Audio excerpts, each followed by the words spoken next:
شروع کوم په نامه د خدای چې مهربانه او بخښونکی دی. نن ډېره د خوشحالۍ موقع ده.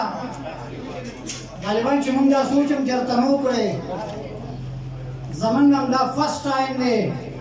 د دې نه مخکې نه چا سره په پارټۍ کې وو، نه مو چاته ووټ مو بېشک اچولی، خو نور دا قسمه رقم نه وي کړی.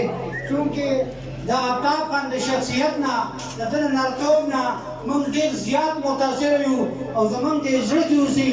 نو موږ وایو چې ولې نه یو داسې سړي سره دې شو چې هغه یو نر پښتون وي او سبا زموږ تپوس کولی شي.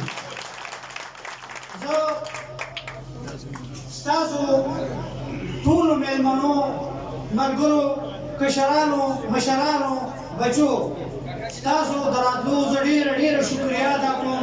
په موږ باندې هم دا ډېر لوی احسان دی او نور زه ستاسو تر منځه حایله کېږم نه.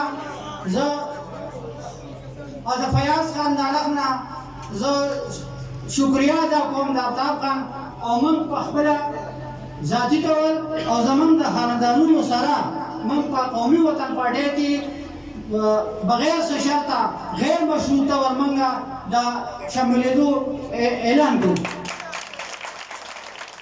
اوس زه د پښتون سرلښکر آفتاب احمد خان شیرپور ته خواست کوم